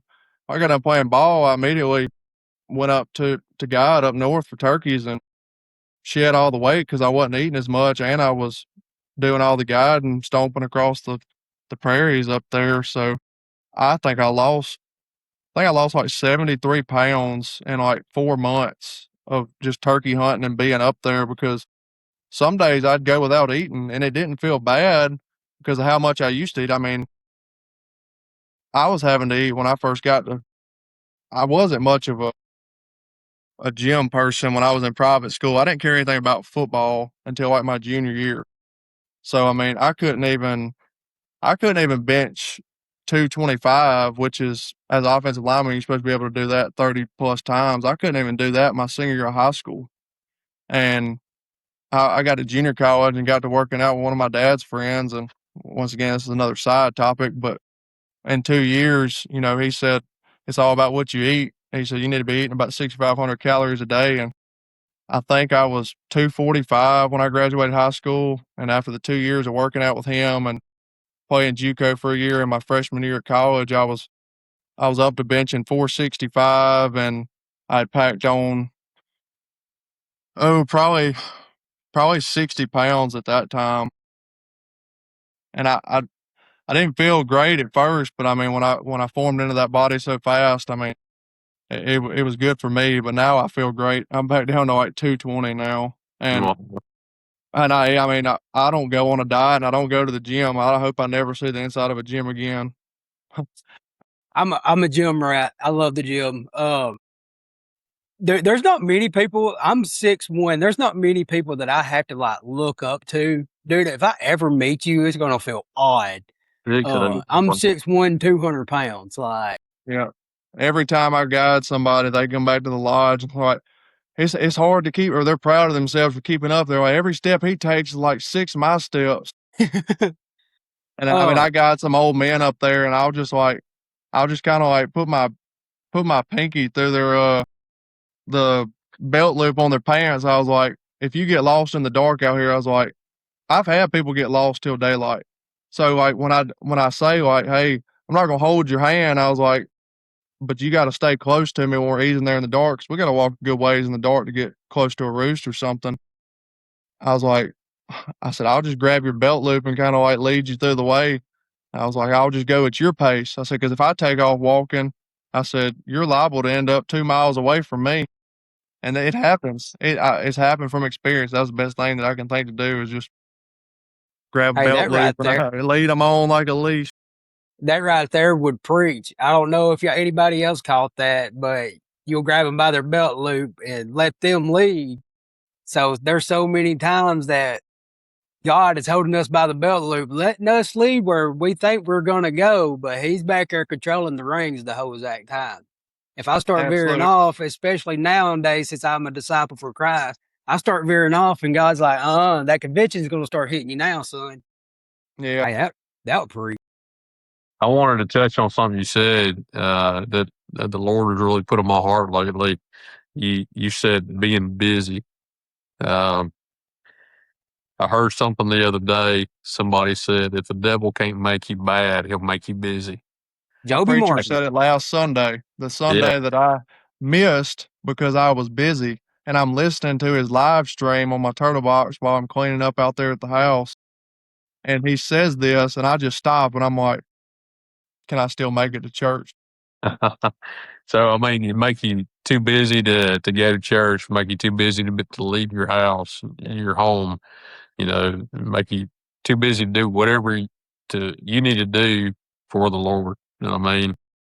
That's something that I've really been trying to stop doing is being busy. Our entire society is busy. You ask, and it's like actually like a goal to some people. You ask somebody, "Hey, how you been? You been busy?" "Oh yeah, man, I'm up to my eyeballs." Like that's something to be proud of. Nah, I'm trying to slow it down a little bit.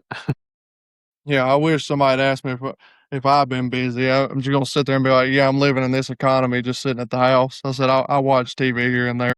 Yeah, yeah, Crazy. I right. mean, it's crazy, but yeah, I'm about like you. Like I said, I had that time where I was on what my preacher said, on fire for the Lord, where he's just tugging on your heart, like you got a message to say, and he said you're not always gonna be on fire. He's like, in a sense, he said, he said you always want to try. He said, but the devil's constantly trying to extinguish that. Well, you know, as time went on, uh, there was some messages and my verses in the morning. They just weren't really talking to me. And that was about the time I started getting busy. And this was probably a month ago. And I was still praying in the morning, but I looked back on my prayer and I was like, I'm just, telling the Lord thanks. Obviously, I'm thankful, but so I'm not really, talking to him. And then when I really evaluated that, and I'm like, I need to get back in my notes and look back over some of my Bible verses that I like. And I found one. I can't think of it off the top of my head, but you sent that today, and I was driving home after getting off the tractor, and I saw that, and I was like, I said that's the Lord working. That Bible verse just lines up perfectly how everything fell into place.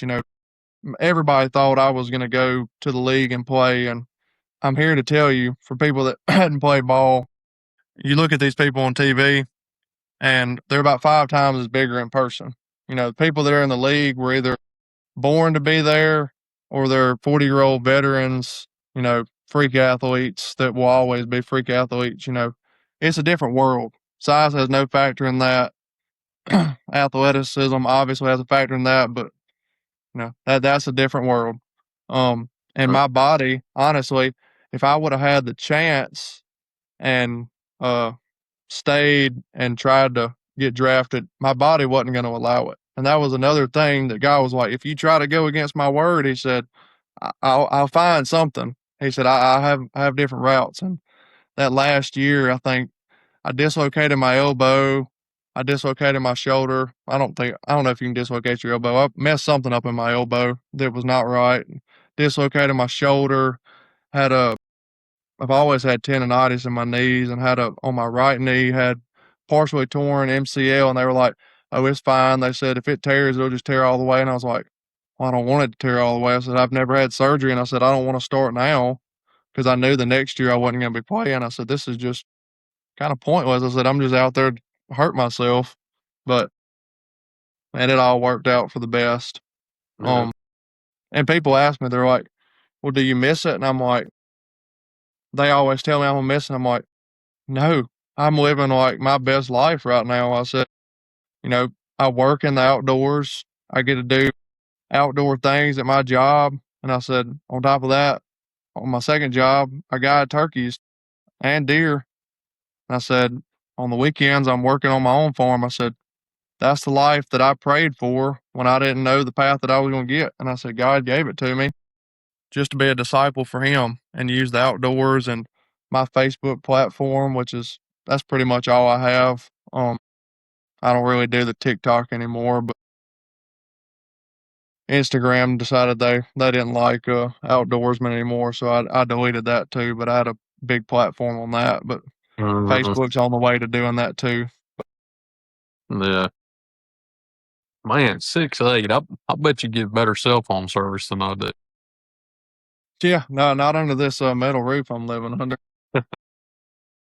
Use something that you was talking about earlier about that the land that you're building on is your grandparents' land. I actually live pretty much kind of the same story, but I didn't have to build the house. The house that I live in now is my grandpa and grandma's house. My grandma, she's still living. She's got real bad dementia, so she had to move in with her son. But I remember being like 3 years old, maybe 4 years old, sitting on the front porch. My grandpa used to grow two big gardens out here, and we'd be out there breaking beans. And I used to tell him all the time, someday this is going to be my house, Pawpaw. And I ended up being the grandkid that was able to purchase the house 2 years ago now. And so, most houses, this is going off on a tangent, or yeah, a squirrel. Most houses you walk into, your roof is normally a light color and your floor is dark color. Well, my grandpa was like, you know what? Not gonna happen. So my roof throughout my whole house is knotted pine and the floor is white. So yeah, it's a beautiful house. And I told my wife, I was like, look, we can remodel anything you want to in this house except for that roof. That ceiling is going to stay knotted pine until either my kids get it or something happens to this house. But, and then my grandpa, when they grade lumber, they put a green check mark or a black check mark on it. My grandpa Right. didn't even think about flipping the check mark underneath. So there's like every other board has a green check mark on my roof and he sealed it in there. So it's great. And I can relate to that 100% because I mean the house we're staying in now was a rental house of my grandparents, so they had like this whole block. And this is an old town that I live in. They're all old houses. They had the whole block, and they had, let's see, they had 4 rental houses and a fixer upper that my grandfather just went and worked on every day, but had no idea what he was doing with it. He was just going to go work on something. Uh, and then my sister and brother-in-law, they live in their old house because it's the bigger one, and they have a little boy that's 1 year old. They live in it, and I can actually open this window right here and see it.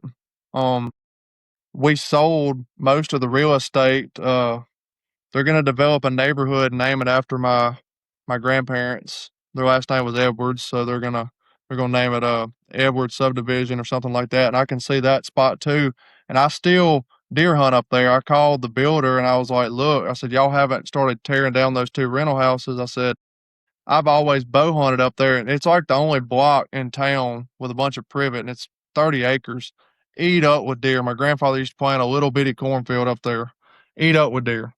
I said, "Do you care if I hunt it till y'all start developing?" He's like, "No," he said, "until a dozer comes in and messes up your food plot." He said, "You hunt it." And I think I shot like 4 or 5 does, and I let 3 or 4 buddies go up there last year with my crossbow. And every time you go in there, you're gonna see 10 does or whatever. And my wife she actually killed her biggest buck up there. We've never had a deer with horns up there. And I played a game one Saturday, and it was, I think, the day before October 1st. And I got a picture on Tacticam. There's a bachelor group of 8 bucks, all studs for a city limit deer. And I took her in there, and she ended up killing the biggest one, and he skull mounted in there. And I think she pretty much almost hung it up like that. She said, "If I can't kill a bigger one, then I don't want to go." So now she's just ruined about it. But now back to the story. My 2 best friends bought the 2 houses that we fixed up that were next to mine. So that's pretty cool. Hate to be leaving them, but I thought it was cool getting them to move over here, and we've all lived together for about a year now. That's That's awesome. awesome. Yeah, like I To said, go everything happens for a reason. back to the testimony and the Bible study, I've read Ecclesiastes 3 a lot, and one verse that always draws me is the very first verse. I actually did a podcast about this, like at the very beginning of God in the Timber. I would have to find it. I don't even know how many episodes we've released. Whenever I first started, I was like, episode 1. That did not last long, and I started losing count. But the very first verse, to everything there is a season, a time for every purpose under heaven. Um, and it kind of ties into what we was talking about today. So if you look at your life like we look at hunting, you got a preseason, and then you got the I guess you could say the final season. A lot of time your preseason in life is going to be whenever you're not living for Christ, you're not on fire, and you hit that rock bottom, and then you start getting through the sanctification process. That's going to be kind of like your middle season. I guess you can actually, even though we're not looking to,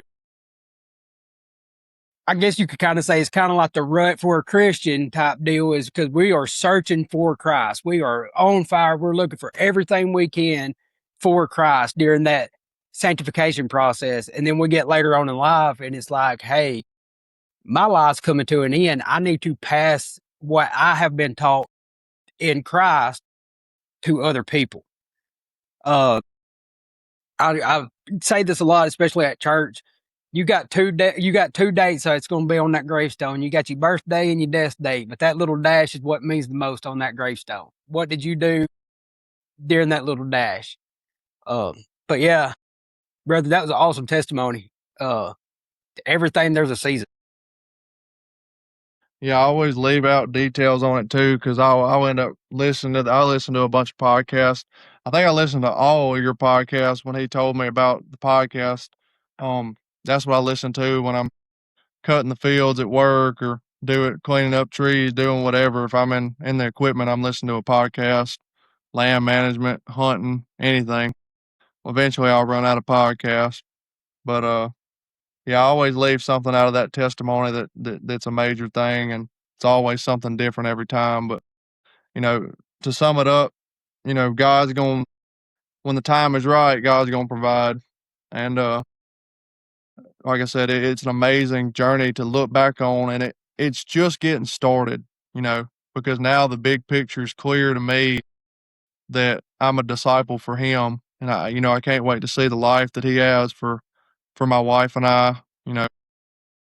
Blessing us with the house we're building and the family that we have surrounding us, all going to church together, getting the word every Sunday, going to work on the farm, being able to go hunting. That's just it. And I think the main reason we're probably getting caught up busy this time of year is because it's not hunting season. Because I promise you, the one thing that I'm doing in a tree as soon as I get there is putting my phone down and talking to the Lord. And a side story, I might have to run and grab a charger here in a minute, but side story, 2 years ago, I was going to hunt this place on public land for turkeys, and this was about the time that I had that spark of the Lord, and it was about a 6 mile walk back. So I started walking about 9 a.m. It's a good midday spot, and I was going to sit till dark. I'm walking back there, and I'm talking to the Lord that whole way back, and I get just on the crest. There's two little crests, and I always call just up the slope of the other one because they're usually in the hardwood flat on the other. So I did some soft yelps. I didn't hear nothing. I cut one time and I didn't hear nothing.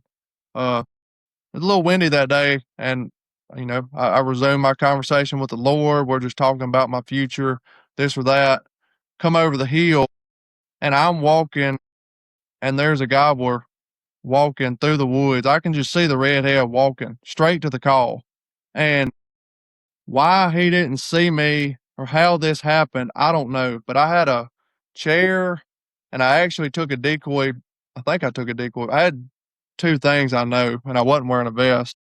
I took the chair off, took the decoy bag off, and I got my gun, which was obviously loaded, and I lost him. So I'm like, I'm just gonna sit down. So I sit down and I'm trying to like crawl up to this oak tree. The turkey's at full sprint. I don't know if he saw me moving and thought that I was another turkey. He's full sprint towards me. And he stops about the time that I get my gun up at 10 yards and just lets out a gobble right in my face. And I shot him. And while he's flopping, I just put my gun in my lap and I was like, Lord, I was like, was that you? I was like, were you here? I said, obviously that's never happened in my life on public land, middle of the season. I said, that was just crazy.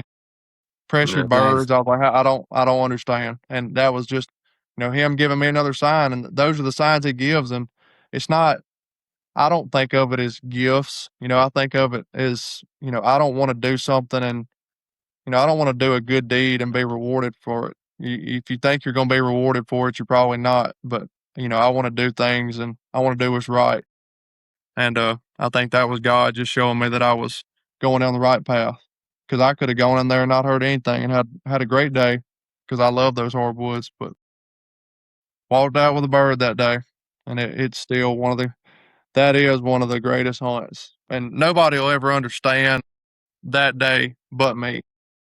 Yeah. I FaceTime my wife at work, and she was like, "You already got one?" I was like, "Well, it took me a minute to walk 6 miles." I said, "I didn't think it was that fast." I was like, "But yeah, I didn't even really get to sit and hunt as long as I wanted to." I said, "I had a lot to talk to God," and I said, "We got 12 miles, 6 in, 6 miles out."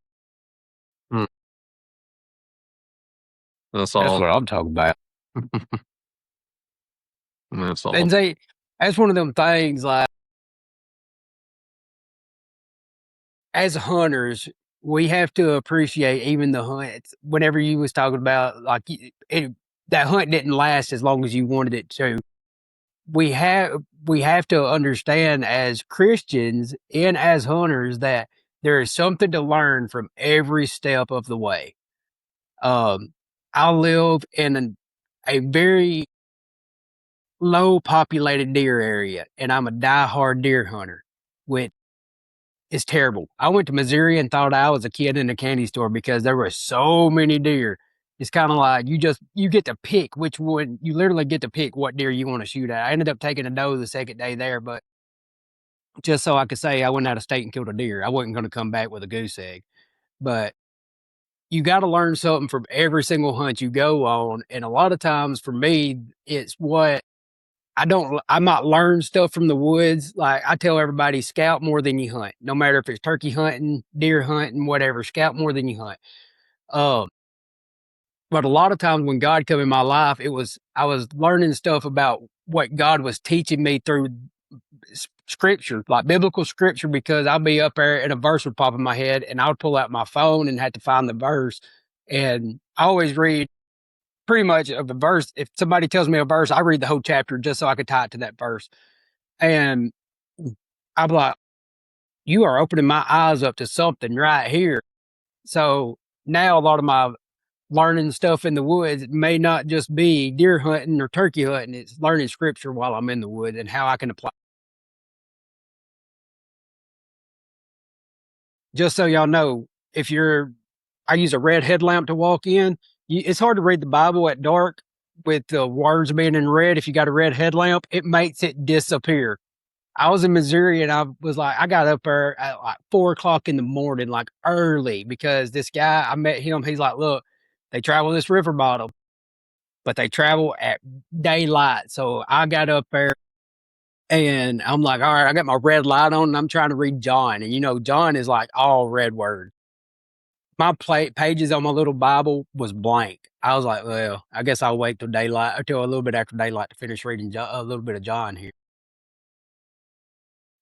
We're gonna have to get you on during turkey season or the Yeah. beginning of the season. You want to talk about busy, but I really not. People always talk. Oh, here we go again. I'm trying to position it on the computer, but people always message me and they were like, "Let's go hunting this year. Let's go hunting." And the state actually moved their season back, so I mean I don't have to leave till later. But like I said, I do as much hunting with my dad as I can, and he's tied up with banquets that time of year. So when Friday, Saturday, and Sunday roll around, I'm going with him. I'm gonna get my birds out of the way. I usually, try to save one. We doubled. We've doubled on every subspecies besides the Osceola, and nothing is. I don't want to chase the 49. I mean, it might happen one day, um, but I've never cared about Grand Slam anything. I just like to go see the scenery, and I'm not gonna get sidetracked on turkeys on this time of year. But yeah, people always want me to go with them and call for them, take pictures, this or that, and I'm like, man, I was like, I'm going with my dad because during the week when he's off and I'm at work, I'm telling him where to go. Most time he wants to go on public and chase those birds because it's way more adrenaline rush over there. But I'll send him pins and stuff. Be like, this is where I heard him the other afternoon. This is what you need to do, this or that. And yeah, I mean, I'm making memories with him. I want to go hunting with my buddies too. But by the time it's time for me to leave, the time's up. I think what do I get? 3 weeks to hunt, 2 or 3 weeks, and that's I like Friday, Saturday, and Sunday because I don't work most of the way on Fridays. But How tall is your dad? I think he's 6'4". I would have laughed if Not he's like 5 foot. Yeah, everybody's tall. My sister's 5'10". Uh, my mom's probably 5'8". I think my nephew, their 1-year-old, he's gonna be a giant. I think he's gonna be. I think he's gonna be me. And I already told him. I said, I don't care how big he is. I said, we're gonna make him a football kicker or a long snapper. I said, that's where the money's at. He ain't gotta get hit. I said, he don't have to be good at it. I said, he can learn it. I said, he don't have to be athletic. I said, and he can go make millions and save his body. And the thing about being a long snapper is you ain't got to have size. Exactly. Say, I tried to walk on as a long snapper, and I lasted about 2 weeks trying to doing the whole walk on thing. I'm like, this right here is a job that I don't even want to do all the time because college football is a job. I was a fullback. It is. It is indeed. I mean, it's that's your life. I mean, you better figure out how to learn it. I mean, I don't know anybody that likes it at first, but I mean, everybody learns to love it, and then that's just that. I mean, that college town is your home for however many years you stay there. And my wife still goes down there. She owns a cleaning business. She still goes down there and cleans, just because that was, she loves the couple of clients that she had down there, some older ladies, and she built a relationship with them. And I don't ever want to see that college town again. My dad's like, let's go to the game. Let's go to the game. I still get emails from all kind of reunions and stuff. He said, let's go to the game. I'm like, no, maybe, maybe if they play somebody that was decent. I was like, but I don't want to go. I said, I'll be fine. Be fine hunting during that time. Yeah. Yeah. Yeah, y'all get me during turkey season. We'll have plenty to talk about them. But yeah, as far as deer, I'm still just the amateur deer hunter. It don't matter. You're an outdoorsman. You take any woodsman out there, I don't care what season it is, they're gonna learn it.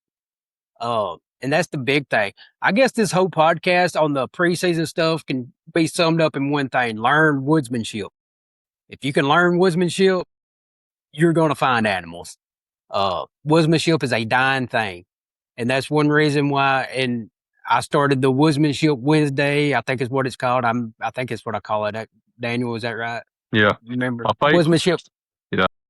Woodsmanship Wednesday. It's just simple woodsmanship things that you pick up that people nowadays does not even want to learn. They just much rather get all of their information off of a YouTube video, and then they don't know how to practically apply it to what they're doing at the time. So learn woodsmanship. Learn how to read the woods, because the woods is going to tell you more than any YouTube, and this is funny to say on a podcast, it's going to tell you more than any YouTube video or any podcast you're ever going to listen to, because that person is not in the same exact woods as you are that you're listening to. Yeah, go spend time in the woods. Just go sit. Just, and trail cameras are great, but you can't rely on just trail camera footage. Not at all, because I can sit on a camera on a rub. I'm not big on the scrapes yet. I do want to try it, but I'm big on rub lines and stuff, and that's something every year around, our bow season. You can get a good deer on a rub line. They're heavy on them, and I'm about like Daniel. I like to go by last year's information, and I come close. Like I said, I've never killed a giant with my bow, and that's my new goal for deer is to kill, a stud with my bow. And I got some got some mature deer, but their racks aren't just great. And I think it's gonna come together this year. I'm gonna really try on some of those rub lines just from information last year, but I got faith in it, 100%. Once you learn But yeah, scrape lines when it starts getting fun. yeah. I mean, I've hunted them. Obviously, we got most of my ladder stands and stuff in the hardwoods. They'll run the ridges, and there's always scrapes up there, and I see little bucks and stuff. But I've never done the mulch scrape. And I got a Oh yeah. bunch of buddies that do it. And I see a lot of people up north do it, early season. Uh, but I mean, I don't see a scrape till after opening week of gun season here. But they say they hit them come and sniff it year round, do deer things. But I guess it's So something I need to give a try. I've never had to look off of a mock scrape. I've run them, and like you said, once they start making scrapes, I'll start getting a lot of pictures off of them. But things are different in the Midwest, man, and Yeah, I absolutely love talking to Midwest hunters. I believe if you take a Midwest hunter and you put them down in the South, they are going to struggle so bad. But you take a Southern hunter and throw him in the Midwest, he gonna find deer pretty quick.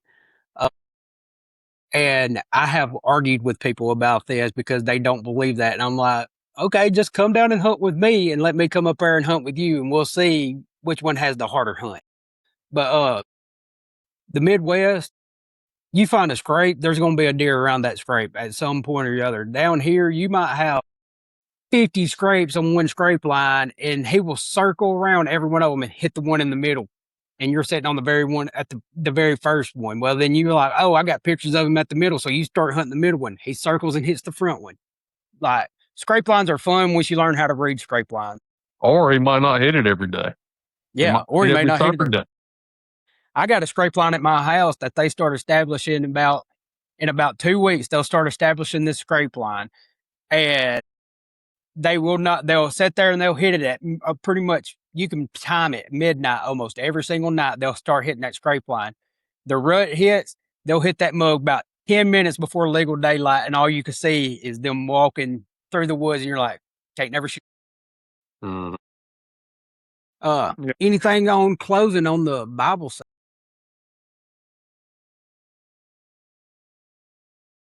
No. We could come up with something for sure. Hey, this is the longest podcast we've done.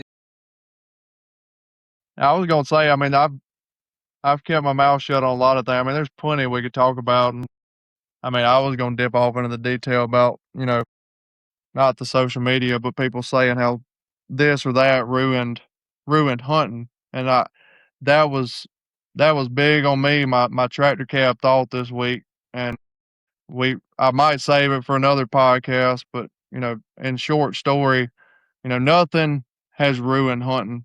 And I mean, I'm not the older generation, the people that say that, you know, I am who I am. I'm my age, but I've seen what I've seen. And you got old guys out there saying, you don't know nothing about this or that. You just a boy. You don't know. Social media ruined hunting. I was like, I have a great time every time I go out in the woods. I said, I mean, so I might not hear a turkey. I might not see a deer. Might not catch a fish. I was like, but I'm not at work. I was like, I'm out there. I'm out there, and what the Lord gave me. I said, He didn't make the fish bite the lure. He didn't put the animal in front of my gun unless it was that day I was out there in the public woods. But anyway, that's just, a story for another time, but absolutely nothing has ruined hunting at all. I mean, it's there, it's evolved, obviously. Nobody's carrying around flip phones anymore. I mean, the people are typing on iPhones saying this ruined this or this is changing, turkey decoys this, deer decoy. I mean, who cares? Just go do what makes you happy and quit worrying about what others do. I That's mean, right. Preach. there's really no proven fact answers to a lot of things that are griped about on social media. And I'm not even gonna name a few, but people have their own opinions and they're trying to make opinions facts and they're just not. And when I quit letting it's never really bothered me, but I mean I don't even read stuff like that. Negative comments on that deer's too small, this or that. And yeah, I mean, I've killed I guess 5 deer over 120, but you walk outside in my shed and that it tells all the stories of me growing up shooting them 1 to 4-year-old deer. You couldn't put another rack on that shed out there, and I'm just as proud to walk up and grab one of those and think about that story because they came off the same farm that I go sit and watch deer twice that size now and just let them walk. You know, I hadn't had a shooter on that farm in probably 2 years, and I still take my gun and sit in the box stand over the turnip patch, and I just like to count deer. That's how it is now. But that's enjoying the outdoors. Before I forget, that is what brought me into photography. I said, "Oh, I'm walking, Oh I'm yeah. going out there." I said, "I might as well do something." And I had a little bitty Sony camera with a 200 millimeter lens, and I was sitting there, used to think pictures were good, and they're still not great by any means. Like I don't claim professional photography. I don't really sell photography. Like I'm doing it because I like to do it, and it documents memories for me. And I have a little book over there that I print pictures off. I'm way behind now, but uh, I think my camera setup in total probably costs like $2,500. I mean, it's one of the old Sonys with Mm, one of the older lenses. And Daniel called me the other day asking, I guess yesterday, was that today? Yeah, it was today. yeah. He said, that's what happens when you get busy. But he said, what do you use for your videos? I was like, I edit those things on TikTok, and I said, then I just like mess with the lighting and my, you know, my app that I use for that. I said, but I don't video on my camera. All my stuff on social media, 95% of that is filmed from my iPhone. Mhm. I don't really carry my camera out there in the mornings when I'm guiding because who knows what the morning is going to consist of.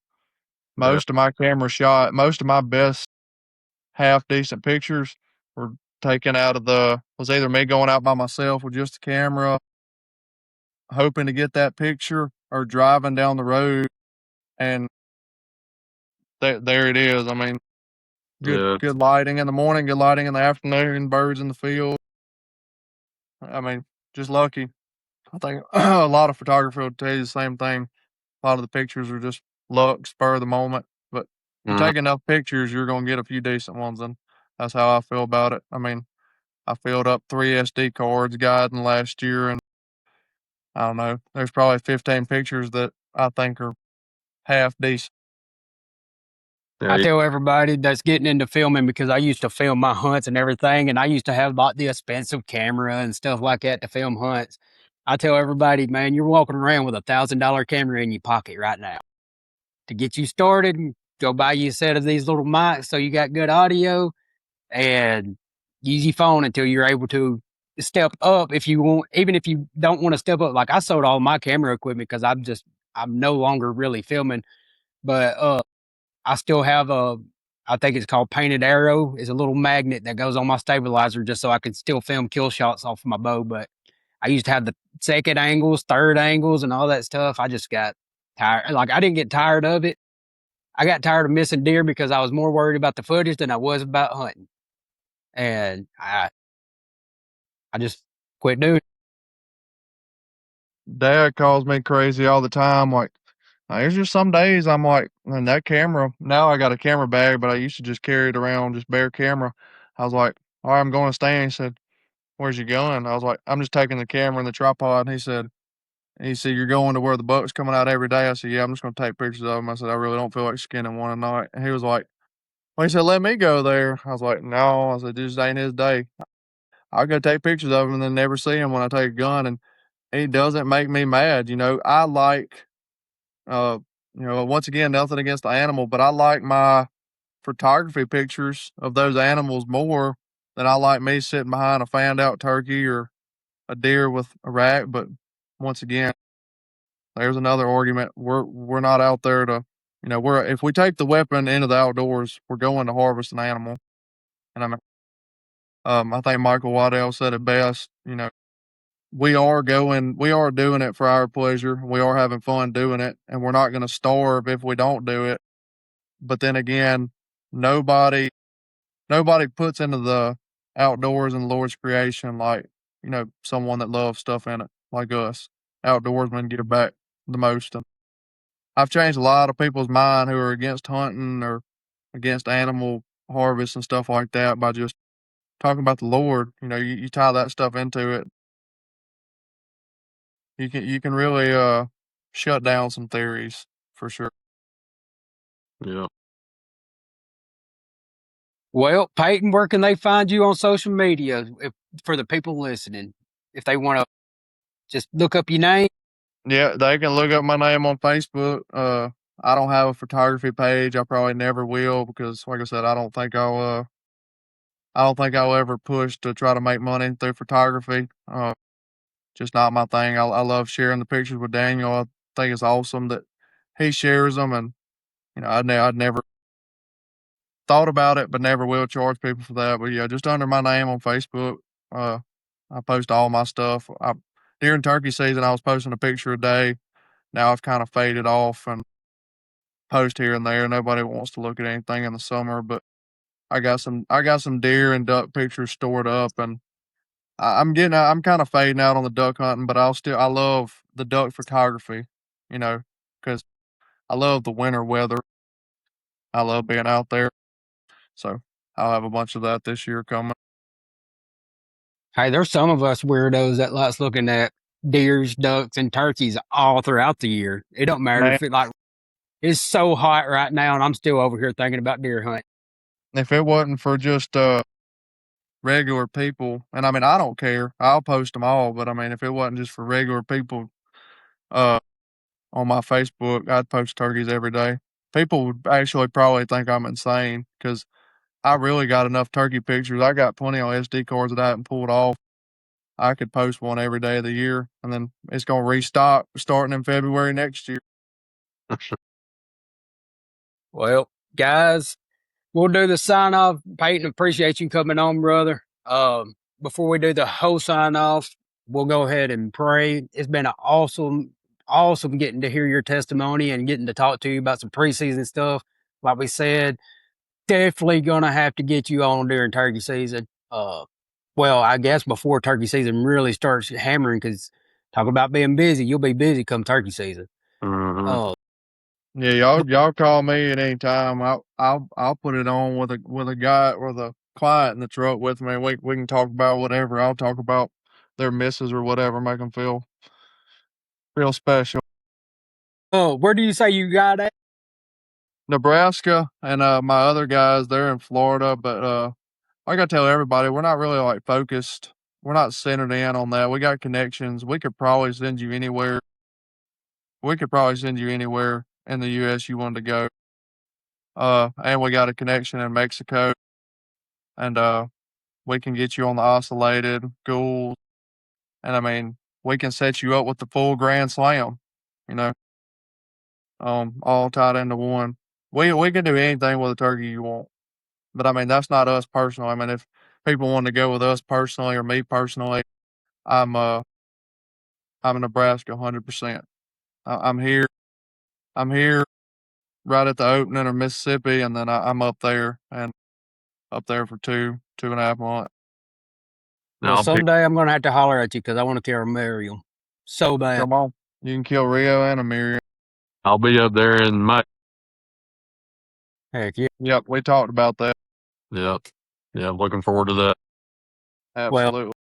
if this, what we prayed at before we started the podcast, if it works out, I might be hollering at you sooner or later because I won't have to worry about vacation days at work. That's right. That would be Sounds awesome. good. But I yeah, let's love go ahead love and taking. let's do a prayer and then we'll do our sign off. Our most precious Heavenly Father, God, thank you for allowing us to come together as brothers in Christ and just get into some good old hunt stories and get into your word, God.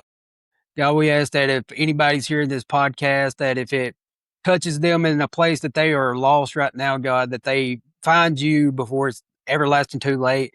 Or if they know somebody that needs to hear this, that they just share it to them and just be a light into that darkness, God. God, we ask that you allow us to continue to be disciples under your name and just minister your word to the lost and the wicked and to the unbound, God.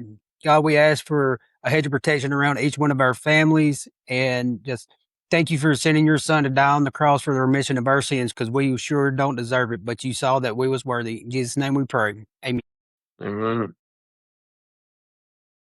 So that's another episode of God in the Timber podcast. Thank y'all for joining in. This has been our longest podcast. Once again, want to thank Woodhaven for sowing into the ministry. Thank y'all for everything that y'all are doing. If you are if you're watching this on YouTube, go ahead and hit the subscribe button.